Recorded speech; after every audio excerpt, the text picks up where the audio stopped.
One of two things happened.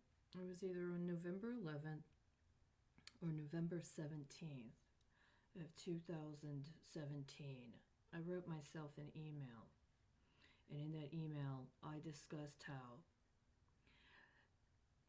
after what had happened while I was at the domestic violence shelter outside of Houston, in consideration of the fact that I had gone to the library in that town and I had read through the documents regarding the charter for the city that also included information concerning the financing for the city, including what the proportions were and the limitations were on any debt obligation the city could have at any given time, as well as read through the budget for the previous year and that year, as well as the staggered manner in which obligation was assessed.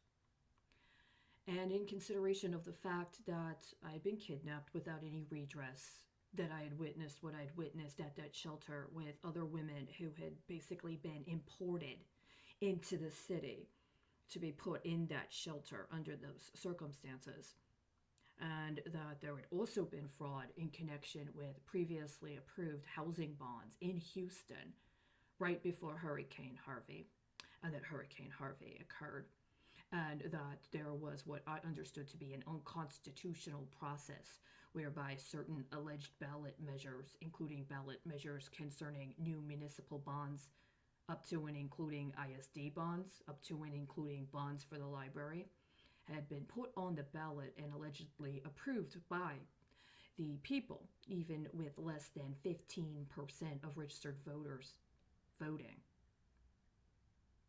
That what I was going to do is I was going to take those bond issues, specific ones that were directly applicable to me and the people I was in the shelter with, and put them in an escrow until the litigation concerning the charges had been finalized. It was to be put in an interest-bearing escrow account with the understanding that because we had specifically been trafficked and assaulted, we individually, personally, were due restitution, but there was also a form of restitution that needed to occur in consideration of the fact that people abused public office and other people that were responsible for public safety refused to perform their jobs to assure that we were not put in a position to be exploited, and that the financial considerations were mischaracterized, which included considerations of what the obligations were connected to us in our communities, which would also include children. It's over 3 years. Now, they said in a book I read, a biography of Steve Jobs, it said after 2 years, it's usually a good time to review your business plan, and then depending on how things are going, there's a certain percentage of business assets that one considers for expansion. It's been 3 years. 3 years is also usually a time frame regarding accounts associated with the Office of Management and Budget for a variety of different matters. A lot of things happen in 3 years. After 3 years, you default in some regard. Now, last year, the president signed an executive order recapitulating concepts of contracting with the government and canceling all pending investigations. No one in Congress, no one in the executive office, no one in the Department of Justice said a word about it. It's been over a year.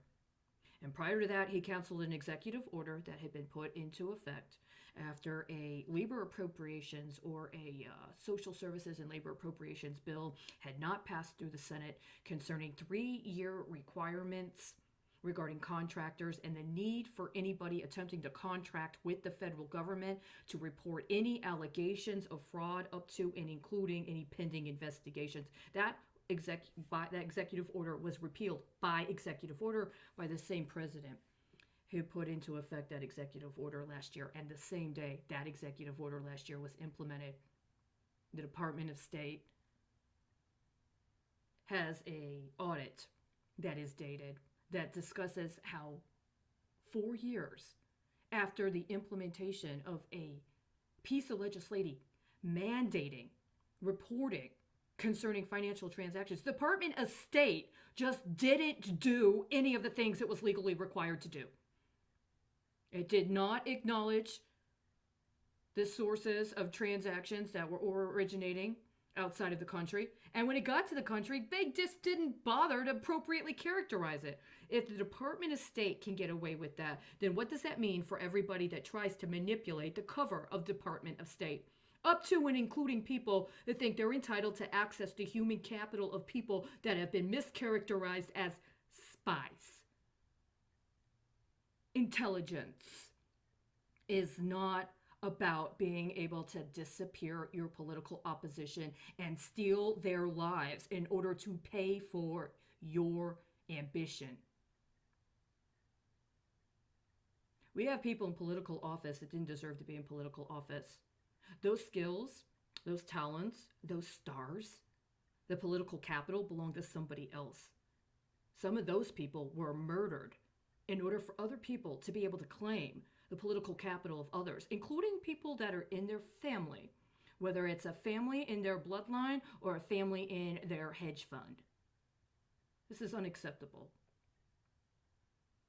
Me and the women who were in that shelter, we were a political entity as well. We were people in a society trying to provide for our families, trying to provide for our community. Every woman I met just at that one shelter had a very significant potential contribution to her community. If we had not been interfered with by bureaucratist interlocutors trying to hook up derivatives deals for companies that were serving at the behest of people that were on the board of directors in order to get credit for work they did not do, only goodness knows what we would have been capable of.